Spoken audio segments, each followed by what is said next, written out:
मेरा नाम दामोदर बघेरिया है, जयपुर से बोल रहा हूँ। मेरा संपर्क नंबर है 9351317641। श्रीमद् भगवद गीता पर बोलना बहुत कठिन है, लेकिन परमात्मा की कृपा हो तो क्या संभव नहीं हो सकता। मेरी टूटी फूटी भाषा में जैसे ही मेरी गीता के संबंध में अनुभूतियाँ हैं, मैं उन्हें प्रकट करना चाहूँगा। क्योंकि भगवान ने गीता में कहा है कि जो मेरे इस गीता ज्ञान का प्रचार करेगा वह मेरा अत्यंत प्रिय भक्त है। इसी से प्रेरणा लेकर मैं यह कोशिश कर रहा हूँ। आज प्रारंभ करने के पूर्व हम भगवान विघ्ननाशक गणेश, भगवान कृष्ण तथा माँ गीता से प्रार्थना करेंगे कि यज्ञ कार्य उनकी कृपा से निर्विघ्न संपन्न हो। हमारा आधार ग्रंथ जो है वो है ज्ञानेश्वरी। इसका प्रकाशन भारतीय विद्या भवन मुंबई से हुआ है और इसका हिंदी अनुवाद उर्मिला जी जामदार ने किया है। गीता पर अनेक भाष्य हैं, आदि शंकराचार्य के भी हैं और बड़े बड़े लोगों के हैं। उन भाष्यों में कठिनाई ये आती है कि संस्कृत का ज्ञान होना बड़ा जरूरी है और साधारणतः हम सभी के जो लोग हैं उनको संस्कृत का इतना ज्ञान नहीं है।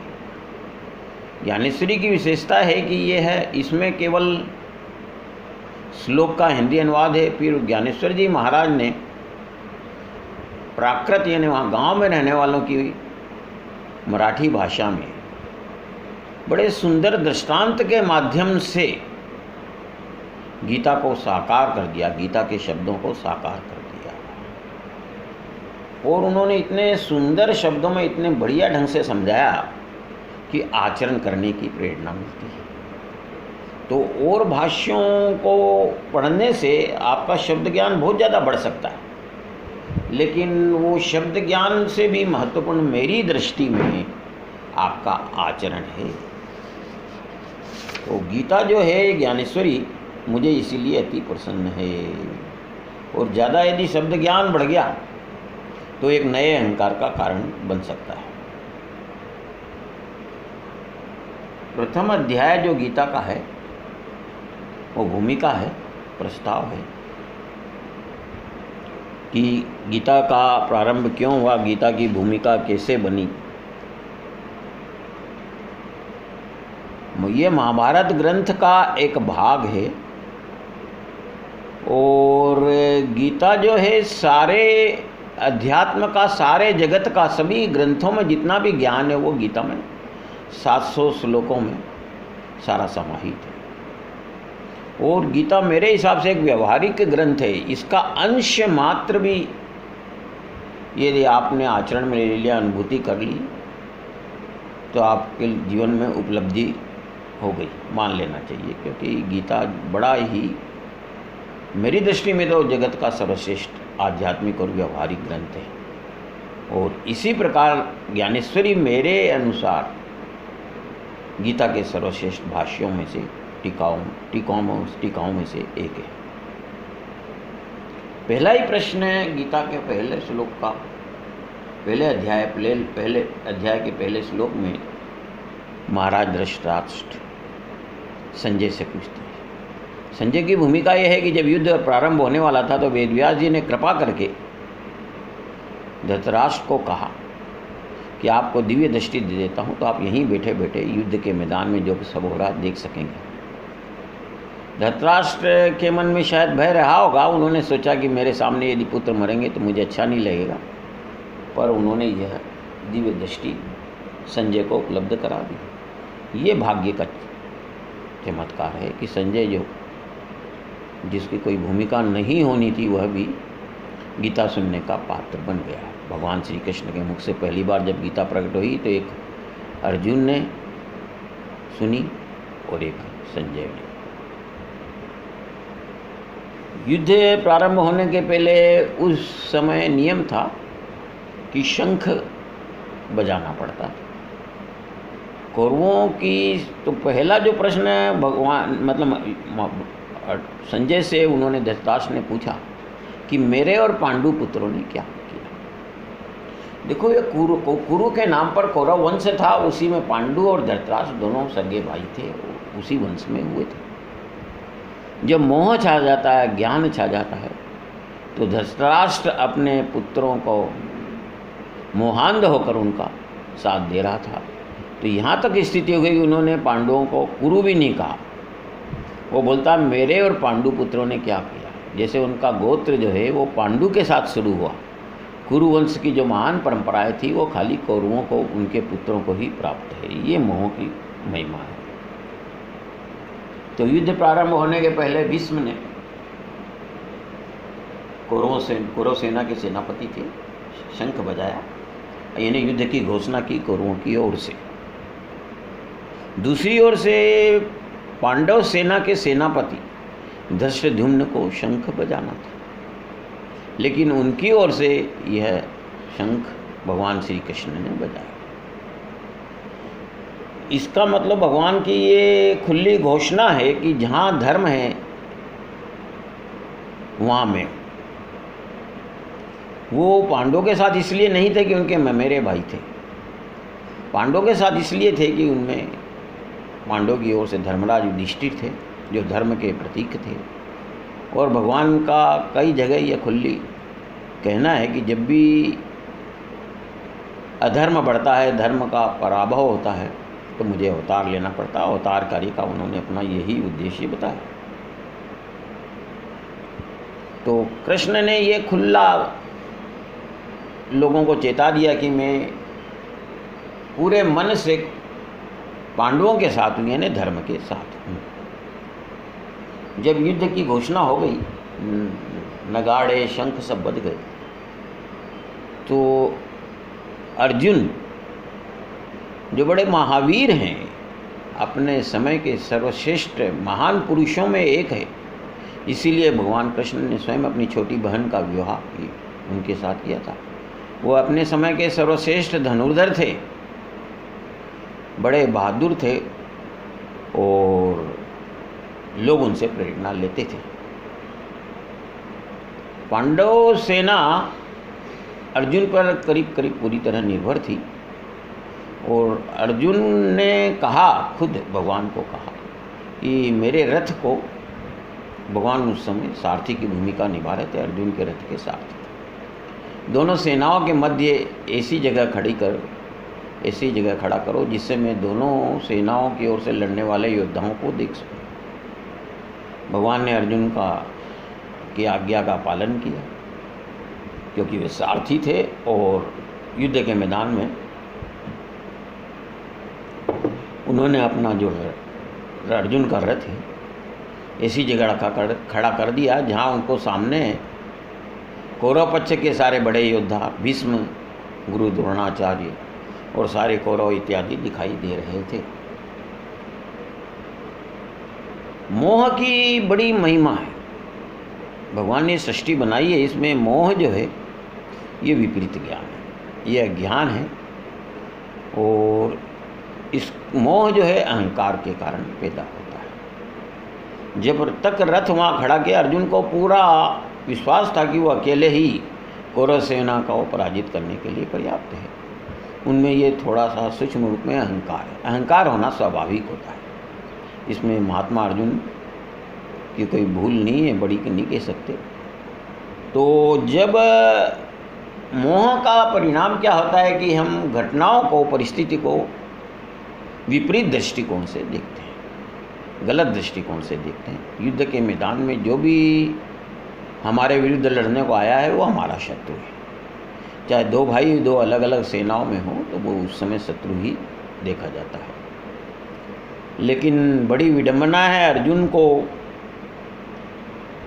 मतलब उनमें अपने भाई, चचेरे भाई दिखे, पितामह भीष्म दिखे, गुरुवर द्रोणाचार्य दिखाई दिए। और जहाँ वीरवृत्ति रहनी चाहिए, क्योंकि युद्ध प्रारंभ होने वाला था और अगले 18 दिनों तक युद्ध हुआ, महाभारत में इसका पूरा वर्णन। लेकिन अर्जुन के मन में सात्विक करुणा आ गई। महापुरुष थे, निर्मल हृदय के थे, और ऐसा नहीं था कि वो पहली दफ़ा युद्ध में भाग लेने जा रहे थे, इसके पहले भी कम से कम मैं समझता हूँ 50 युद्धों में उन्होंने भाग लिया और विजय प्राप्त की थी। और युद्ध में जो होता है, दोनों ओर की सेनाओं के लोग मरते हैं, खून खराबी होती ही है, ये सभी जानते हैं। तो उस समय असमय जो उसका प्रसंग नहीं था, अर्जुन के मन में दया आ गई कि युद्ध में ये सब मेरे चचेरे भाई द्रोणाचार्य, जिन्होंने मुझे सर्वश्रेष्ठ धनुधर बनाया, उनके गुरु थे। द्रोणाचार्य के नाम पर ही उनकी पहचान थी कि द्रोण शिष्य अर्जुन कहलाते थे। भीष्म पितामह, जिन्होंने पांडवों की हमेशा, धृतराष्ट्र और उनके पुत्रों के से हमेशा रक्षा की, क्योंकि वो षड्यंत्र करते रहते थे, उनको मारना चाहते थे और पूरा राज्य खुद हड़प लेना चाहते थे। उसकी वीरवृत्ति खत्म हो, ये मोह का परिणाम है। युद्ध का प्रसंग न हो तो जो मोह में आपकी बुद्धि काम करिए उसको विपरीत देखने लग जाती है। जो प्रसंग होता है उसको भूल कर आप ऐसी बातें सोचने लगते हैं जो उस समय कोई उसका औचित्य नहीं होता। तो ज्ञानेश्वर जी महाराज वर्णन कर रहे हैं कि उसकी क्षत्रियोचित वीरवृत्ति नष्ट होकर अयोग्य सत्व प्रधान वृत्ति अर्जुन में प्रादुर्भूत हुई और अर्जुन बोल पड़ा। अर्जुन कोई साधारण व्यक्तित्व तो नहीं थे, वो दुनिया के सर्वश्रेष्ठ धनुर्धर थे। उनकी योग्यता देखकर ही भगवान ने उनको अपनी छोटी बहन सुभद्रा ब्याई थी। वो बोल पड़े कि मुझे विजय नहीं चाहिए, मुझे राज्य नहीं चाहिए। जिनके साथ मैं युद्ध करके ये राज्य इत्यादि प्राप्त करूँगा, वे आचार्य, पितर, पितामह, इन सब का संहार मेरे हाथ से होगा। मुझे पाप होगा, मैं पाप का भागी बनूंगा। यह अर्जुन के अंतःकरण का भाव था। अर्जुन बोलते हैं कि कौरव जाने न जाने, किंतु मैं अपना हित अनहित समझता हूँ। युद्ध में जो भी सामने होता है वो हमारा शत्रु है। युद्ध अपरिहार्य हो चुका था, शंखनाद हो गया था, युद्ध की घोषणा हो चुकी थी, वो टल नहीं सकता था।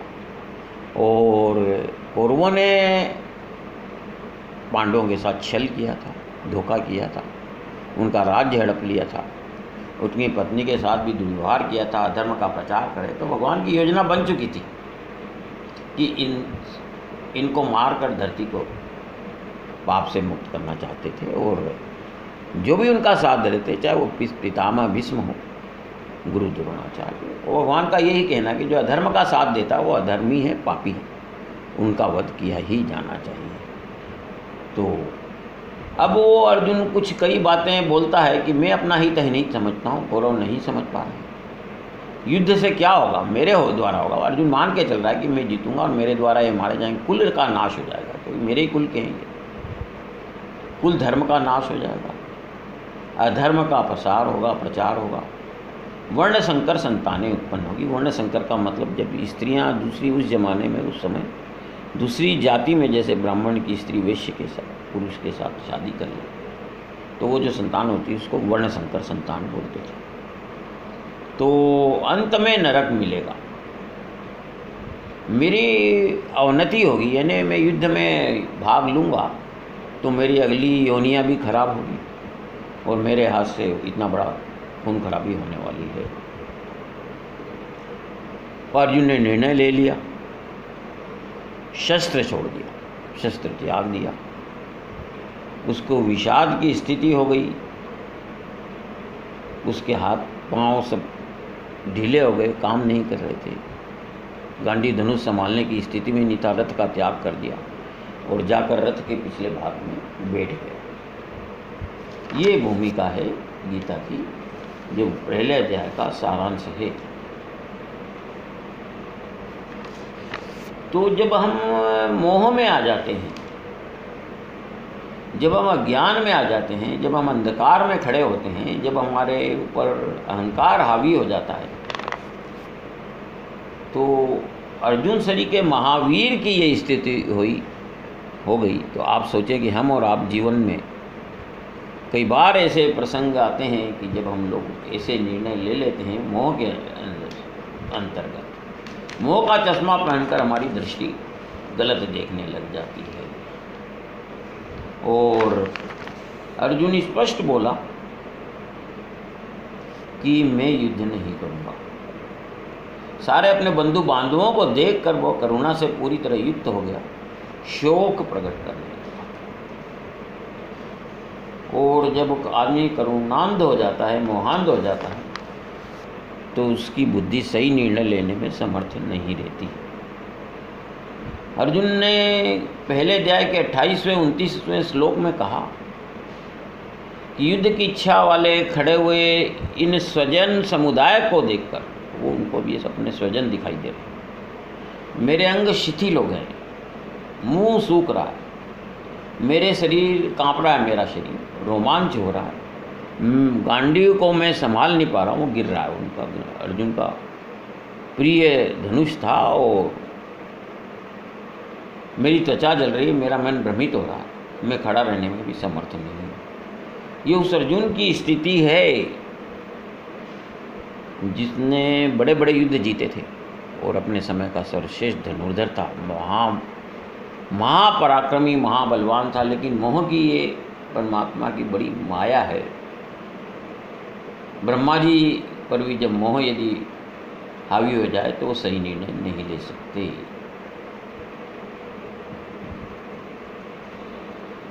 उसको सब कुछ विपरीत दिख रहा था, तो बोलता है वो कि लक्षण से विपरीत है और मैं अपने कुल को मारना नहीं चाहता, विजय भी नहीं चाहता, राज्य भी नहीं चाहता, सुख भी नहीं चाहता। कारण क्योंकि जिनके लिए राज्य भोग और ये इच्छा सुख आदि हम चाहते हैं, वे सब युद्ध में अपने धन और जीवन की आशा को त्याग कर युद्ध में खड़े। अब उसको शत्रु नहीं दिखाई दे रहे हैं। मतलब ये युद्ध का प्रसंग बड़ा सुंदर प्रसंग है। मतलब हमारा जीवन ही पूरा एक युद्ध क्षेत्र है। कई आवश्यक कर्तव्य, कठिन कर्तव्य का भी निर्वहन करना पड़ता है। उस समय यदि मोह में, माया में ग्रसित हो जाते हैं तो हम सही निर्णय नहीं ले जाते हैं। तो उनको शत्रु की जगह गुरुजन, ताऊ, चाचा और भाई बंद, मामा, ससुर दिखाई देने लगते हैं। अर्जुन बोलता है 35वें श्लोक में पहले अध्याय के कि मुझे मारने पर भी या तीनों लोगों के राज्य के लिए भी मैं इनको मारना नहीं चाहता। पृथ्वी के लिए तो कहना ही क्या है। हम सब जानते हैं कि हम कई बार ऐसी बात बोलते हैं, अभी तो ये युद्ध हुआ ही नहीं था, इसका ही निर्णय नहीं हुआ था कि कौन जीतेगा कौन हारेगा। और अर्जुन कल्पना करा जैसे तीनों लोग उसे मिलने वाले हैं और वो उनको स्वीकार नहीं कहना चाहता। मुआंध होकर अभिमानवश हम कई बार ऐसी बातें बोलते हैं जैसे कोई तीनों लोग उनको थाली में परोस कर देने जाना है। धृतराष्ट्र के पुत्रों को मारकर हमें क्या प्रसन्नता है, इन आतताइयों को मारकर हमें पाप लगेगा। देखो उसको फिर मतलब पहला कलश कहना ही गलत है। हमारे शास्त्रों में माना है और कहा गया है कि आतताइयों को देखते ही मार देना चाहिए। जैसे किसी ने हमारे को आग लगाई है, हमारी पत्नी का हरण करना चाहता हो, हमारा धन छीना हो, तो उनको उस समय जो परंपरा थी, नियम थे कि उनको देखते से ही मार देना चाहिए। और अर्जुन कह रहा है कि इन आतताइयों को मारने से हमें पाप लगेगा। ये मोह की महिमा है, ये विपरीत दर्शन है। और ये हमारा परिवार है। युद्ध का निर्णय लेने के पहले उसे अपना परिवार नहीं दिखा। कौरवों ने और पांडवों ने दोनों ही अपनी ओर सब राजाओं को एकत्रित किया और युद्ध के लिए तैयारी की। इसमें कोई 5-10 दिन लगे होंगे कम से कम, मैं समझता हूँ। तो मैं इनको मारकर कुल का सहा, ये महापाप है। जब मोहांध हो गया, वो विपरीत दर्शन हुआ, तो वो जैसे कोई राजहंस कीचड़ में फंस जाता है,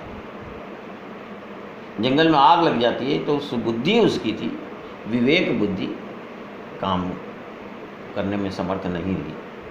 बोले मेरे पुण्य का नाश होगा।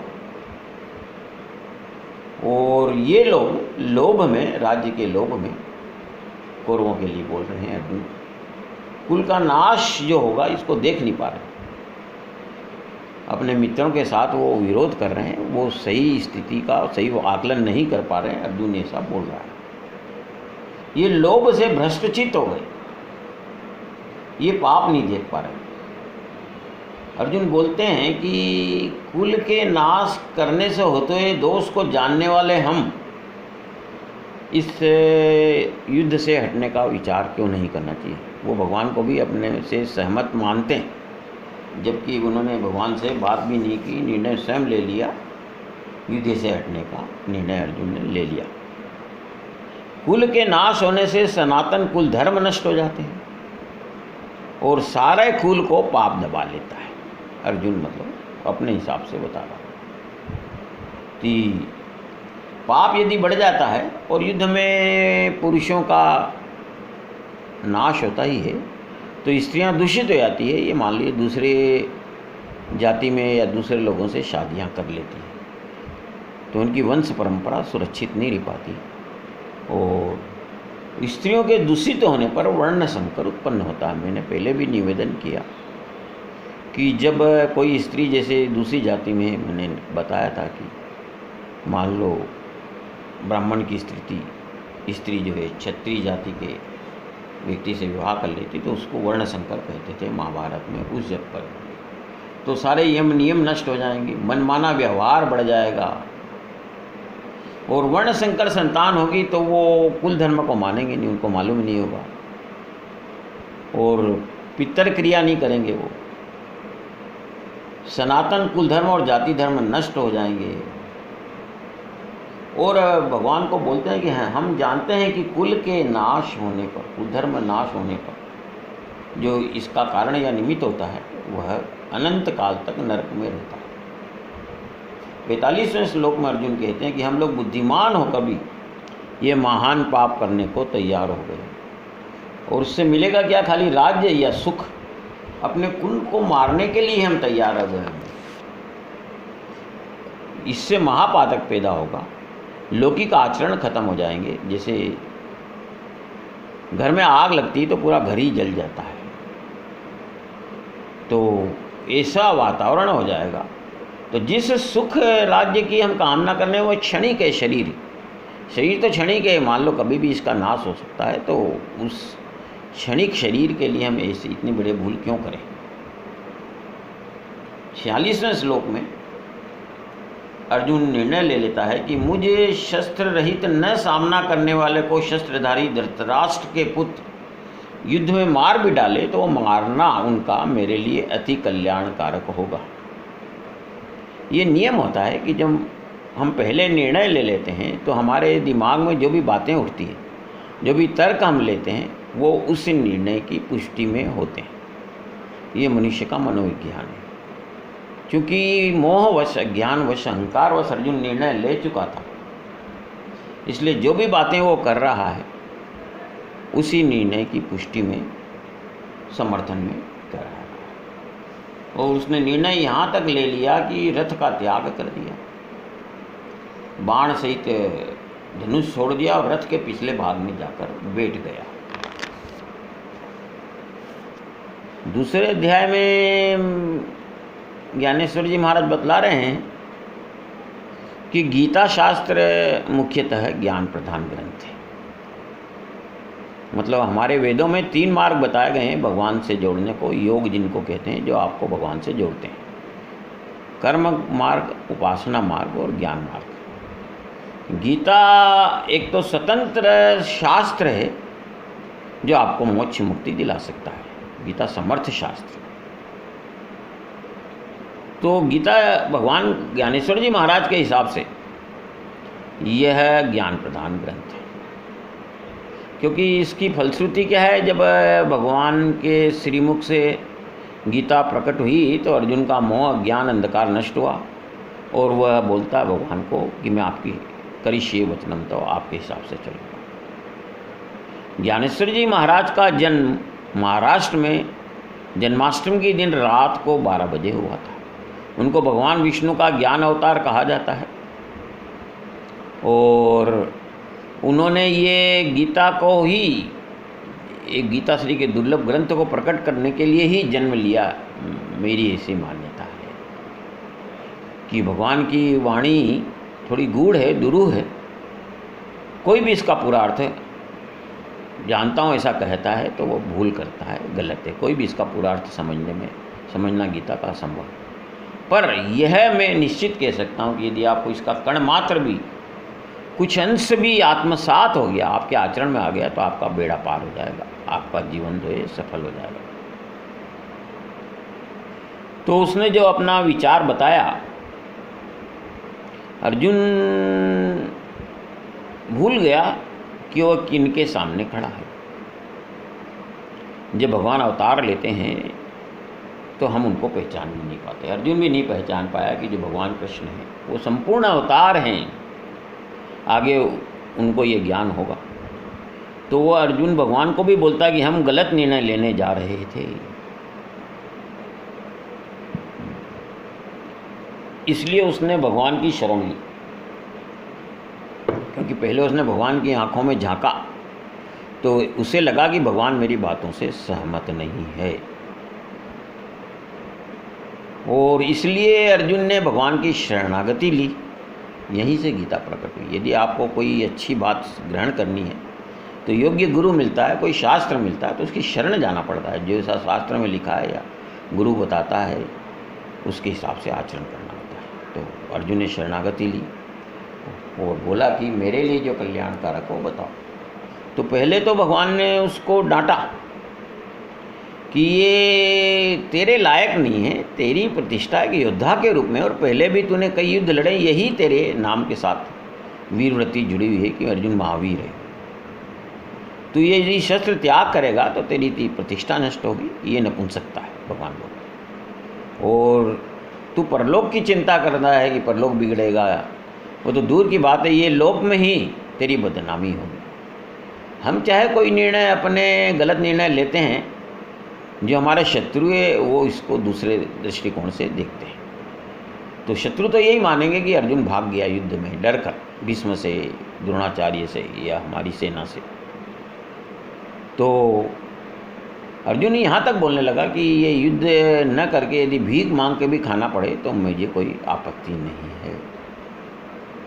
लेकिन जब भगवान को उन्होंने अपने विचारों से सहमत नहीं पाया तो अर्जुन ने उनकी शरण ले ली और बोला, उसने स्वीकार करा। अर्जुन का अर्थ होता है जो एकदम सरल भाव का व्यक्तित्व है और एकदम सरल व्यक्ति है, इसलिए उसने स्वीकार किया कि इस समय जो है मानसिक डिप्रेशन की स्थिति में हूँ, विषाद में हूँ, और बड़ी महिमा है उस समय भगवान से जोड़ दिया उन्होंने अपने को, इसलिए विषाद भी योग बन गया। हर परिस्थिति को आप भगवान से जोड़ देंगे तो आपको भगवान की प्राप्ति में सहायक हो जाएगा। शरणागति स्वीकार कर ली कि मुझे अपने करने योग्य कर्तव्य धर्म में क्या है, अधर्म में क्या है, कुछ भी मालूम नहीं है, और भगवान तो हमेशा प्रसन्न है जीव के लिए, भटका हुआ जीव माया में। युद्ध की बात नहीं, जीवन के प्रसंग सब युद्ध ही हैं, उनमें हम जो गलत निर्णय लेते हैं वो बाधा है। और वो भगवान समझ गए कि इसको मोह रूपी सर्प ने डस लिया है, इसको विष बाधा हो गई है, और सपेरे को बुलाया जाता है जब सर्प डस लेता है। अर्जुन भाग्यशाली था कि उसके सामने जिसकी दृष्टि पड़ जाए, दृष्टिपात से ही विष नष्ट करने का सामर्थ्य है, ऐसे भगवान सपेरे के रूप में वहाँ विद्यमान है। और अर्जुन का मोह कैसे नष्ट होगा ये हम देखते हैं।